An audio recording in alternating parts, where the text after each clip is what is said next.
ಮೂಡ ಹಗರಣದ ವಿಚಾರಕ್ಕೆ ಸಂಬಂಧಪಟ್ಟಂತೆ ನಿಮ್ಮ republic Kannada back to back ದಾಖಲೆಗಳನ್ನ ರಿಲೀಸ್ ಮಾಡ್ತಾ ಇರೋದು. ಈಗ ರಿಪಬ್ಲಿಕ್ ಕನ್ನಡದಿಂದ ಮತ್ತೊಂದು ಎಕ್ಸ್ಕ್ಲೂಸಿವ್ ದಾಖಲೆ ಬಹಿರಂಗವಾಗಿದೆ. ಮೊನ್ನೆ ಮೊದಲ ದಾಖಲೆ ವೈಟ್ನರ್ ಹಾಕಿದಂತಹ ಪತ್ರ, ಮೂಲ ದಾಖಲೆಯನ್ನ ವೈಟ್ನರ್ ಹಾಕಿ ತಿದ್ದುವಂತಹ ಕೆಲಸ ಮಾಡಿತ್ತು. ಒಂದೊಂದು ದಿನವೂ ಒಂದೊಂದು ಎಕ್ಸ್ಕ್ಲೂಸಿವ್ ನಿಮ್ಮ ರಿಪಬ್ಲಿಕ್ ಕನ್ನಡ ಕೊಡ್ತಾ ಇರೋದು. ಮೊನ್ನೆವರೆಗೂ ವೈಟ್ ಮಾರ್ಕ್ ವಿಚಾರಕ್ಕೆ ಸಂಬಂಧಪಟ್ಟಂಗೆ ವೈಟ್ನರ್ ಹಾಕಿದ್ದ ಪತ್ರ, ಅದಾದ ನಂತರ ಮುಂದೆ ಏನಾಯ್ತು, ರಿಪಬ್ಲಿಕ್ ಕನ್ನಡದಲ್ಲಿ ಮೂಡ ಫೈಲ್ಸ್ ಬಟಾ ಫೈಲ್, ಪ್ರತಿನಿತ್ಯವೂ ದಾಖಲೆ, ಪ್ರತಿನಿತ್ಯವೂ ಒಂದೊಂದು ಎಕ್ಸ್ಕ್ಲೂಸಿವ್. 3 ದಿನದಲ್ಲಿ 3 ದಾಖಲೆಯನ್ನ ನಿಮ್ಮ ರಿಪಬ್ಲಿಕ್ ಕನ್ನಡ ತೆರೆದಿಟ್ಟಿದೆ. ಮೊನ್ನೆವರೆಗೂ ಬ್ಲ್ಯಾಕ್ ಮಾರ್ಕ್, ಈಗ ವೈಟ್ನರ್ ಸದ್ದು. ಅದಾದ ನಂತರ ಹೆಜ್ಜೆ ಹೆಜ್ಜೆಗೂ ಸಿದ್ದರಾಮಯ್ಯ ಅವರು ಯಾವ ರೀತಿ ಸುಳ್ಳು ಹೇಳ್ತಾ ಇದ್ರು, ಅದಕ್ಕೆ ಸಂಬಂಧಪಟ್ಟಂತಹ ದಾಖಲೆಗಳು ಬಹಿರಂಗ ಆದ ತಕ್ಷಣ ಕಾಂಗ್ರೆಸ್ ನಾಯಕರಲ್ಲಿ ಯಾವ ರೀತಿಯ ಮಾತುಗಳು ಕೇಳಿ ಬಂದು ತಾವೆಲ್ಲವೂ ಕೂಡ ಗಮನಿಸ್ತಾ ಇದ್ದೀರಿ. ಪತ್ರ ಬರದೇ ಇಲ್ಲ ನಾನು ಅಂತ ಹೇಳ್ತಾ ಇದ್ದದ್ದು ಒಂದು ಪತ್ರ ಬಹಿರಂಗ ಆಯ್ತು. ಇನ್ನು ಸಿದ್ದರಾಮಯ್ಯ ಅವರ ಧರ್ಮಪತ್ನಿ ಪತ್ರ ಬರೆದಿದ್ದಂತಹ ವಿಚಾರವೂ ಕೂಡ ಬಟಾ ಬಯಲಾಯ್ತು. ದಾಖಲೆಯ ಮೇಲೆ ವೈಟ್ನರ್ ಹಾಕಿ ಮರೆಮಾಚುವಂತಹ ಕೆಲಸ ಆಗಿದ್ದು ಅದು ಕೂಡ ರಿಪಬ್ಲಿಕ್ ಕನ್ನಡದಲ್ಲಿ ಬಟಾ ಬಯಲಾಯ್ತು. ಈಗ ಮತ್ತೊಂದು ಎಕ್ಸ್ಕ್ಲೂಸಿವ್, ಮೂಡಾಗೆ ಪತ್ರ ಬರೆದಿಲ್ಲ ಅಂತ ಸಿಎಂ ಮಾತೇ ಸುಳ್ಳ ಹಾಗಿದ್ರೆ, ನಿನ್ನೆ ಅಷ್ಟೇ ಪಾರ್ವತಿ ಸಿದ್ದರಾಮಯ್ಯ ಬರೆದ ಪತ್ರವನ್ನ ನಿಮ್ಮ ರಿಪಬ್ಲಿಕ್ ಕನ್ನಡ ರಿವೀಲ್ ಮಾಡಿತ್ತು. ಸಿಎಂ ಪತ್ನಿ ಬರೆದಿದ್ರು ಎನ್ನಲಾದ ಪತ್ರವನ್ನ ತೆರೆದಿಟ್ಟಿತ್ತು ರಿಪಬ್ಲಿಕ್ ಕನ್ನಡ. ರಿಪಬ್ಲಿಕ್ ಕನ್ನಡದ ಬಳಿ 4ನೇ ಎಕ್ಸ್ಕ್ಲೂಸಿವ್ ದಾಖಲೆ, ಮೂಡ ಸಾಮಾನ್ಯ ಸಭೆ ನಡಾವಳಿ ಎನ್ನಲಾದ ದಾಖಲೆ. ನವೆಂಬರ್ 20, 2020ರಂದು ನಡೆದಿತ್ತು ಎನ್ನಲಾದ ಸಭೆಯ ನಡಾವಳಿ ದಾಖಲೆ. ಮಾಲೀಕರಿಗೆ ಅಭಿವೃದ್ಧಿಯಾದ 50% ಸೈಟ್ ಅನುಮೋದನೆ. 2020ರಲ್ಲಿ ನಡೆದಂತಹ ಸಭೆಗೆ ಒಪ್ಪಿಗೆಯನ್ನ ಸೂಚಿಸಲಾಗಿತ್ತು. ಈ ನಡಾವಳಿ ಸಭೆಯಲ್ಲಿ ಯಾರೆಲ್ಲ ಇದ್ರು ಅನ್ನೋದೇ ಇಂಟ್ರೆಸ್ಟಿಂಗ್. ನವೆಂಬರ್ 20, 2020 ಮೂಡ ಸಭೆಯಲ್ಲಿ ಏನೆಲ್ಲ ಆಗಿತ್ತು ಹಾಗಿದ್ರೆ, ಮುಖ್ಯವಾಗಿ ಅಭಿವೃದ್ಧಿಯಾದಂತಹ 50% ಜಮೀನನ್ನ ಮಾಲೀಕರಿಗೆ ಕೊಡೋದಕ್ಕೆ ಅನುಮೋದನೆಯನ್ನ ನೀಡಲಾಗಿತ್ತು. ಈ ಜಮೀನು ನೀಡೋದಕ್ಕೆ ಮೂಡ ನಿರ್ಧರಿಸಿತ್ತು ಎನ್ನಲಾಗ್ತಾ ಇದೆ. ನವೆಂಬರ್ 20, 2020ರಲ್ಲಿ ನಡೆದಿದೆ ಎನ್ನಲಾದ ಸಭೆ. ಈ ಸಭೆಯಲ್ಲಿ ಈ ನಿರ್ಣಯವನ್ನ ತೆಗೆದುಕೊಳ್ಳಲಾಗಿತ್ತು ಎನ್ನಲಾಗ್ತಾ ಇದೆ. ಸಿದ್ದರಾಮಯ್ಯ ಪತ್ನಿ ಮನವಿಯನ್ನು ಸಭೆಯ ಮುಂದೆ ಇಡಲಾಗಿತ್ತು ಎನ್ನಲಾಗ್ತಾ ಇದೆ. ಆ ಸಭೆಯಲ್ಲಾದ ನಿರ್ಣಯವೇ ಈಗ ವಿವಾದಕ್ಕೆ ಕಾರಣ ಆಗ್ತಾ ಇದೆ.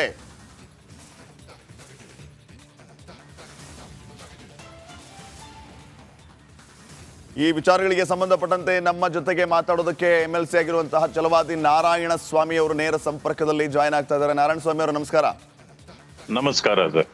ಒಂದೊಂದು ದಿನಕ್ಕೂ ಒಂದೊಂದು ದಾಖಲೆಗಳನ್ನ ರಿಪಬ್ಲಿಕ್ ಕನ್ನಡ ರಿವೀಲ್ ಮಾಡ್ತಾ ಇರೋದು ಒಂದು ಕಡೆ ಆದ್ರೆ, ಸಿದ್ದರಾಮಯ್ಯ ಅವರು ಆರಂಭದಿಂದಲೂ ಕೂಡ ಸುಳ್ಳು ಹೇಳ್ಕೊಂಡ್ ಬರ್ತಾ ಇರೋದು, ದಾಖಲೆ ಬಹಿರಂಗ ಆದ ತಕ್ಷಣ ಬೇರೆ ರೀತಿಯ ಮಾತುಗಳು. ಈಗ ನಡಾವಳಿ ಸಭೆಯಲ್ಲಿ ಯಾರೆಲ್ಲ ಇದ್ರು ಅನ್ನೋದೇ ಭಾರಿ ವಿವಾದಕ್ಕೆ ಕಾರಣ ಆಗಿರೋ. ಅಂದ್ರೆ ಸ್ವಜನ ಪಕ್ಷಪಾತಕ್ಕೆ ಮುಂದಾದ್ರೆ ಡಾಕ್ಟರ್ ಯತೀಂದ್ರ ಮತ್ತು ಸಿದ್ದರಾಮಯ್ಯ ಅನ್ನೋ ಪ್ರಶ್ನೆ ಇದೆ. ಏನ್ ಹೇಳ್ತೀರಿ ಸರ್? ಇಲ್ಲ, ಖಂಡಿತ ನಿಜ. ನಾನು ತಮ್ಮ ಚಾನೆಲ್ಗೆ ಧನ್ಯವಾದಗಳನ್ನ ಹೇಳಲಿಕ್ಕೆ ಬಯಸ್ತೇನೆ. ಯಾಕೆ ಅಂತಂದ್ರೆ ಪ್ರಥಮದಿಂದ ಎಳೆಯಾಗಿ ಈ ಕೇಸನ್ನ ನೀವು ಬಿಚ್ಚಿಡ್ತಾ ಇದ್ದೀರಿ. ಇದು ಈ ಕೇಸ್ ಹೇಗಿದೆ ಅಂತಂತಂದ್ರೆ ತಿಪ್ಪೆ ಸಾರಿಸಿದ ರೀತಿಯಲ್ಲಿದೆ. ಎಷ್ಟೇ ಮಾಡಿದ್ರು ತಿಪ್ಪೆಯಿಂದ ವಾಸನೆ ಬರ್ತಕ್ಕಂಥದ್ದು ಸಹಜ. ಆ ರೀತಿಯಲ್ಲಿ ಇದನ್ನ ಎಷ್ಟೇ ಬಗದ್ರು ಕಸ ಒಂದೊಂದು ದಿನಕ್ಕೊಂದೊಂದು ಬರ್ತಾ ಇದೆ. ಪ್ರಥಮವಾಗಿ ಮುಖ್ಯಮಂತ್ರಿಗಳು ಏನ್ ಹೇಳಿದ್ರು, ನನಗೆ ಇದರ ಬಗ್ಗೆ ಏನೇನು ಗೊತ್ತಿಲ್ಲ ಅಂದ್ರು. ಅದಾದ್ಮೇಲೆ ಕೆಲವು ಪೇಪರ್ಗಳು ಹೊರಗಡೆ ಬಂದ ತಕ್ಷಣ ಅವ್ರು ಏನ್ ಮಾಡಿದ್ರು ಅಂತಂತಂದ್ರೆ, ಇಲ್ಲ ಇದು ನನಗ್ ಗೊತ್ತಿರ್ಲಿಲ್ಲ, ನನಗೆ ಇಷ್ಟೇ ಗೊತ್ತಿದ್ದು ಅಂದ್ರು. ಎಲೆಕ್ಷನ್ ಇದ್ರಲ್ಲಿ ನೀವು ಪೇಪರ್ಸ್ ಅಲ್ಲಿ ಯಾಕೆ ಮೆನ್ಷನ್ ಮಾಡಿಲ್ಲ ಅಂದ್ರೆ ಅದು ಕಣ್ಣು ತಪ್ಪಿನಿಂದ ಆಯ್ತು ಅಂದ್ರು.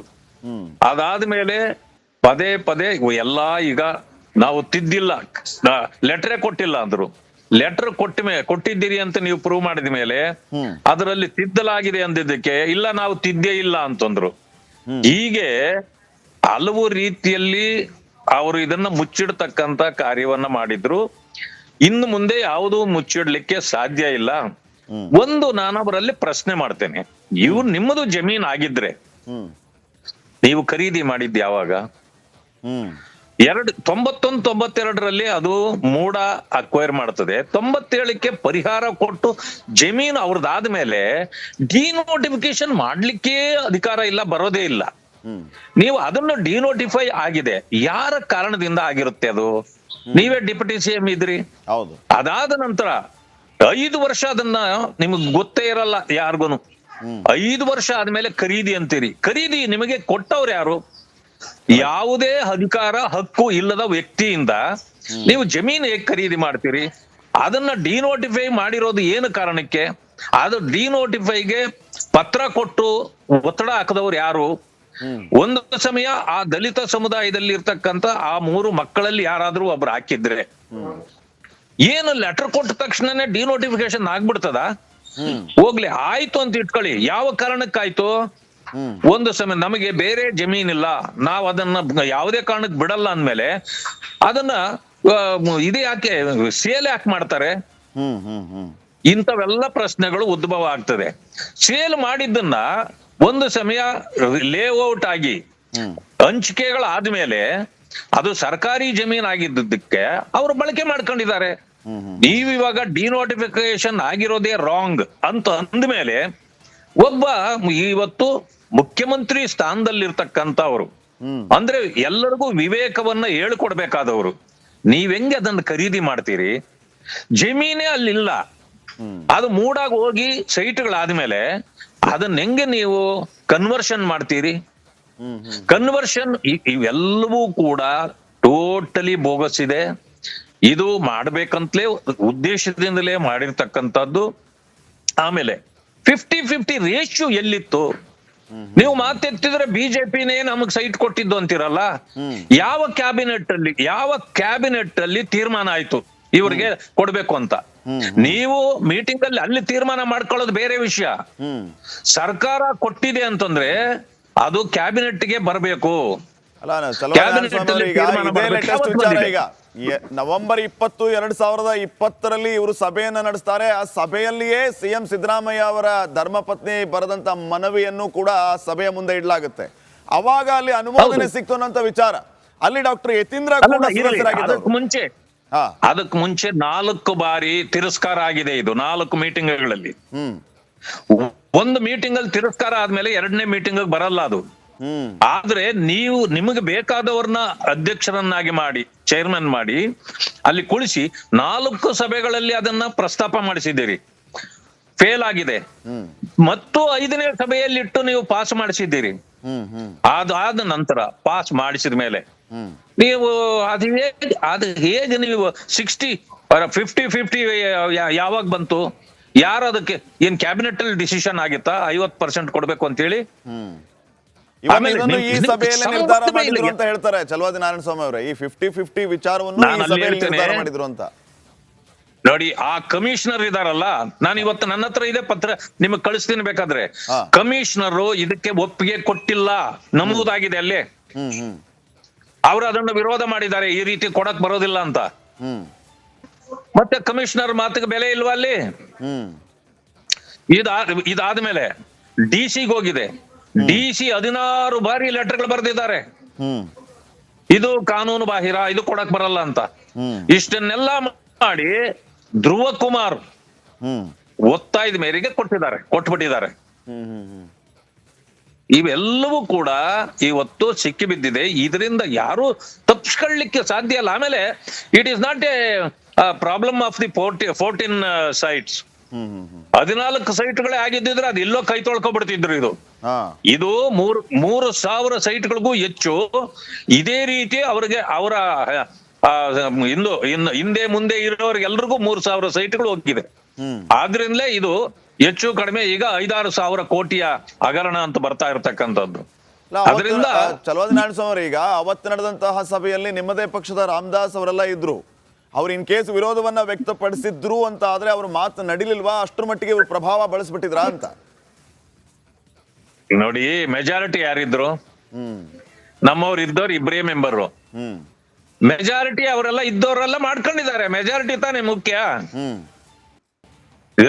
ನೋಡಿ, ಯಾವುದೇ ಸಭೆಗಳಲ್ಲಿ 100ಕ್ಕೆ 100 ಒಮ್ಮತದ ತೀರ್ಮಾನ ಆಗೋದಿಲ್ಲ. It goes on majority. ಹೌದು, ಮೆಜಾರಿಟಿ ಮೇಲೆ ತೀರ್ಮಾನ ಮಾಡ್ಕೊಂಡಿದ್ದಾರೆ. ಅದನ್ನ ವಿರೋಧ ಮಾಡಿರೋದು ಇವರು ಕಮಿಷನರ್ ವಿರೋಧ ಮಾಡಿದ್ದಾರೆ, ಆ ಕಡೆ DC ಅವರು ವಿರೋಧ ಮಾಡಿದ್ದಾರೆ. ಇದರ ಮಧ್ಯದಲ್ಲಿ ಇದ್ರೂ ಕೂಡ ಕಮಿಷನರ್ ಹೇಳಿದಂತ ವಿಚಾರಕ್ಕೆ ಮತ್ತು ಕಾನೂನಿಗೆ ಯಾವುದೇ ರೀತಿಯ ಮಾನ್ಯತೆಯನ್ನ ಕೊಡ್ಲಿಲ್ಲ ಅವರು. ಹೌದು, ಅದಾಗ್ಲಿಲ್ಲ. ಅದಾದ್ಮೇಲೆ ಇವರು ತೀರ್ಮಾನ ತಗೊಂಡಿದ್ದಾರೆ. ಇದೆಲ್ಲವೂ ಕೂಡ ತಪ್ಪು ಅನ್ನೋದು ನನ್ನ ಭಾವನೆ. ಓಕೆ, ಮುಂದಿನ ನಡೆ ಯಾವ ರೀತಿ ಇರುತ್ತೆ? ಬಿಜೆಪಿಯಿಂದ ಏನ್ ನಿರೀಕ್ಷೆ ಮಾಡಬಹುದು ನಾವು? ಈಗ ಒಂದೊಂದೇ ದಾಖಲೆಗಳು ರಿಲೀವ್ ಆಗ್ತಾ ಇರೋದು. ಈಗ ಮೂಡಾ ವಿಚಾರದಲ್ಲಿ ನಾನು ಇಲ್ಲ ಅಂತ ಸಿದ್ದರಾಮಯ್ಯ ಹೇಳ್ತಾ ಇದ್ರೆ, ಅದಕ್ಕೆ ವಿರೋಧವಾಗಿ ಒಂದೊಂದೇ ದಾಖಲೆಗಳು ಬರ್ತಾ ಇರೋದು. ನೋಡಿ, ಅವ್ರು ಎಷ್ಟು ಹೇಳಿದ್ರು ಅದಕ್ಕೆ ನಾನು ಹೇಳಿದೆ, ಇದು ತಿಪ್ಪೆ ಸಾರಿಸಿರುವಂತದ್ದು. ನೀವ್ ಎಷ್ಟು ಬಗದ್ರು ಅದು ಬಂದೇ ಬರ್ತದೆ ಹೊರಗಡೆಗೆ ಕಸ. ಈಗ ಒಂದೊಂದಕ್ಕೂ ಉತ್ತರ ಕೊಡ್ಲಾರ್ದಂತ ಪರಿಸ್ಥಿತಿಗೆ ಸಿದ್ದರಾಮಯ್ಯನವರು ಹೋಗ್ತಾ ಇದ್ದಾರೆ. ಆದ್ರಿಂದ ನೋಡಿ, ಇದರಲ್ಲಿ ಮುಖ್ಯಮಂತ್ರಿಗಳೇ ಒಂದು ಸಾರಿ ಸುಳ್ಳು ಹೇಳಿದ ಮೇಲೆ ಇನ್ನು ನಿಜ ಹೆಂಗೆ ನಾವು ಕಂಡುಹಿಡಿಯೋದು? ಆದ್ರಿಂದ ನಾನು ಹೇಳೋದು, ಇದನ್ನ CBIಗೆ ಒಪ್ಪಿಸ್ಬೇಕು. ಇದು CBIಗೆ ಹೋಗುತ್ತೆ. ಇಲ್ಲಂತಂದ್ರೆ ಕೋರ್ಟ್ ಆದೇಶ ಈಗ ಹಾಗೆ ಆಗತ್ತೆ ಅಷ್ಟೇ. ಓಕೆ, ಧನ್ಯವಾದ ಚಲವಾದಿ ನಾರಾಯಣಸ್ವಾಮಿ ಅವರೇ, ರಿಪಬ್ಲಿಕ್ ಕನ್ನಡ ಜೊತೆ ಮಾತಾಡಿದ್ದಕ್ಕೆ. ನೋಡಿ, ಈಗಾಗಲೇ ನವೆಂಬರ್ 20, 2020ರಲ್ಲಿ ನಡೆದಂತಹ ಆ ಮೂಡಾ ನಡಾವಳಿ ಸಭೆಯ ದಾಖಲೆಯನ್ನ ನಿಮ್ಮ ಮುಂದೆ ಇಡ್ತಾ ಇರೋದು ನಾವು. ಈ ಸಭೆಯಲ್ಲಿ ಯಾರೆಲ್ಲ ಸದಸ್ಯರಾಗಿದ್ರು, ಅವತ್ತು ಏನೆಲ್ಲ ತೀರ್ಮಾನವನ್ನ ತೆಗೆದುಕೊಳ್ಳಾಯಿತು ಅನ್ನುವಂಥದ್ದು ಒಂದು ಕಡೆ ಪ್ರಶ್ನೆ ಆದ್ರೆ, ಈ ಸಭೆಯಲ್ಲಾದಂಥ ನಿರ್ಣಯವೇ ಈಗ ವಿವಾದಕ್ಕೆ ಕಾರಣ ಆಗ್ತಾ ಇದೆ.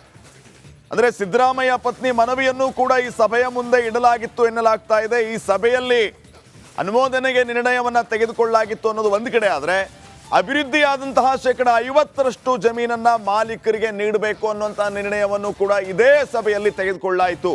ಆ ನಡಾವಳಿ ದಾಖಲೆಯನ್ನ ನಾವು ಗಮನಿಸ್ತಾ ಇದ್ದೀವಿ. ಅದರಲ್ಲಿ ಸಿದ್ದರಾಮಯ್ಯ ಅವರ ಮಗ ಶಾಸಕರಾಗಿದ್ದ ಡಾಕ್ಟರ್ ಯತೀಂದ್ರ ಮೂಡಾ ಸದಸ್ಯರು ಆಗಿದ್ದಂಥವ್ರು.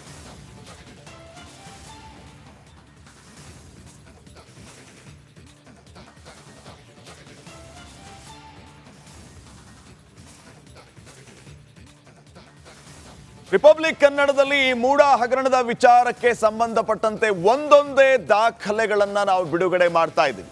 ತಾವೆಲ್ಲರೂ ಕೂಡ ಗಮನಿಸಿದ್ದೀರಿ, ದಾಖಲೆಗಳನ್ನ ಬಿಡುಗಡೆ ಮಾಡಿದ ನಂತರ ರಾಜ್ಯ ರಾಜಕೀಯದಲ್ಲಿ ಸಂಚಲನವೇ ಸೃಷ್ಟಿಯಾಗಿತ್ತು. ಬಿಜೆಪಿಯವರು ಏನು ಹೇಳಿದ್ರು, ಕಾಂಗ್ರೆಸ್ನವರು ಏನು ಹೇಳಿದ್ರು, ಈ ರೀತಿಯ ಒಂದು ಸಂಚಲನದ ದಾಖಲೆ ಬಿಡುಗಡೆ ಆದ ನಂತರ ಈಗ ಮತ್ತೊಂದು ಅದೇ ರೀತಿಯ ಎಕ್ಸ್ಕ್ಲೂಸಿವ್ ದಾಖಲೆ ರಿಪಬ್ಲಿಕ್ ಕನ್ನಡ ಬಿಡುಗಡೆ ಮಾಡಿರು. ಇದಾದ ನಂತರ ಏನು ಬೆಳವಣಿಗೆ ಆಗಬಹುದು ಅನ್ನುವಂತಹ ಕುತೂಹಲ ಇದೆ. ಸದ್ಯಕ್ಕೆ ಈ ಮೂಡಾ ಹಗರಣದ ವಿಚಾರಕ್ಕೆ ಸಂಬಂಧಪಟ್ಟಂಗೆ ಈ ಕ್ಷಣದವರೆಗೂ ಏನೆಲ್ಲ ಬೆಳವಣಿಗೆ ಆಗಿದೆ, ಯಾವೆಲ್ಲ ದಾಖಲೆಗಳನ್ನು ಬಹಿರಂಗಗೊಳಿಸಿದ್ದೀವಿ ನೋಡ್ಕೊಂಬರೋಣ.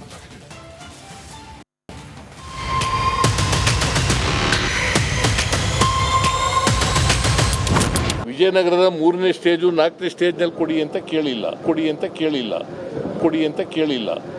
ನಮ್ಮ ಜಮೀನನ್ನು ನೀವು ಸೈಟ್ ಮಾಡಿಬಿಟ್ಟು ಪಾರ್ಕ್ ಮಾಡಿ ಎಲ್ಲ ಹಂಚ್ಬಿಟ್ಟು ಹಾಗಾದ್ರೆ 3 ಎಕರೆ 16 ಗುಂಟೆ ನಾವು ಬಿಟ್ಬಿಡೋದ? ನಾನು ಮುಖ್ಯಮಂತ್ರಿ ಅಂತ ಬಿಟ್ಬಿಡೋದೇನ್ರಿ?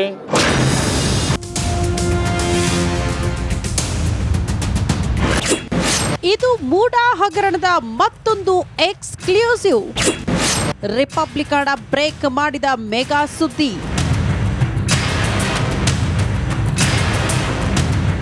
ಎಕ್ಸ್ಕ್ಲೂಸಿವ್ ಸುದ್ದಿಗೆ ಮತ್ತೊಂದು ಹೆಸರೇ ನಿಮ್ಮ ರಿಪಬ್ಲಿಕ್ ಕನ್ನಡ. ನಾವು ಯಾವುದೇ ಒಂದು ವರದಿ ಪ್ರಸಾರ ಮಾಡಿದ್ರೂ ಅದು ಇಂಪ್ಯಾಕ್ಟ್ ಆಗುವವರೆಗೂ ಬಿಡೋ ಮಾತೇ ಇಲ್ಲ. ನಮ್ಮ ವರದಿ ರಾಜ್ಯ ರಾಜಕಾರಣದಲ್ಲಿ ಅಲ್ಲೋಲ ಕಲ್ಲೋಲ ಸೃಷ್ಟಿಸುತ್ತೆ. ನಾವು ಪ್ರಸಾರ ಮಾಡುವ ಸುದ್ದಿ ಇಲ್ಲಿಂದ ದಿಲ್ಲಿವರೆಗೂ ಸದ್ದು ಮಾಡುತ್ತೆ. ಇದಕ್ಕೂ ಮತ್ತೊಂದು ಉದಾಹರಣೆಯೇ ಮೂಡಾ ಹಗರಣ. ಮುಖ್ಯಮಂತ್ರಿಗಳು ಹೇಳಿದ್ದಾರೆ, ನನ್ನ ಮೇಲೆ ಯಾವುದೇ ರೀತಿಯ ಬ್ಲ್ಯಾಕ್ ಮಾರ್ಕ್ ಇಲ್ಲ, ಕಪ್ ಚುಕ್ಕಿ ಇಲ್ಲ ಅಂತ. ವೈಟ್ ಮಾರ್ಕ್ ಇದೆ. ಈಗ ವೈಟ್ ಮಾರ್ಕ್ ಮಾಡ್ಕೊಂಡಿದ್ದಾರೆ ಅಷ್ಟೇ.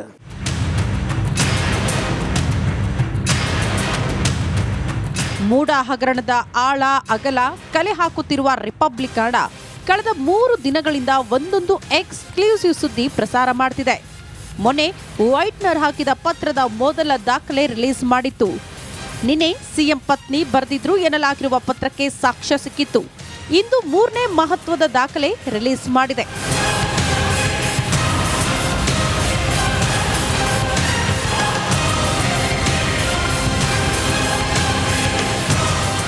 ಮೂಡ ಹಗರಣದ ಕುತ್ತು ಸಿಎಂ ಸಿದ್ದರಾಮಯ್ಯ ಬುಡಕ್ಕೆ ಬಂದಿದೆ.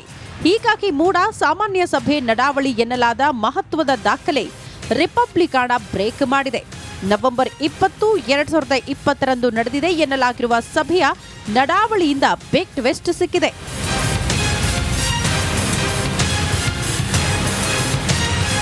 ಅಭಿವೃದ್ಧಿಯಾದ 50% ಜಮೀನು ಮಾಲೀಕರಿಗೆ ನೀಡಲು ಮೂಡ ನಿರ್ಧರಿಸಿತ್ತು ಎನ್ನಲಾಗ್ತಾ ಇದೆ. ನವೆಂಬರ್ 20, 2020 ಮೂಡ ಸಭೆ ನಡೆಸಿತ್ತು ಎನ್ನಲಾಗ್ತಾ ಇದೆ. ಸಿದ್ದು ಪತ್ನಿಯ ಮನವಿಯನ್ನು ಸಭೆಯ ಮುಂದೆ ಇಡಲಾಗಿತ್ತು ಎನ್ನಲಾಗ್ತಿದೆ. ಈ ಸಭೆಯಲ್ಲಾದ ನಿರ್ಣಯವೇ ಈಗ ವಿವಾದಕ್ಕೆ ಕಾರಣವಾಗಿದೆ.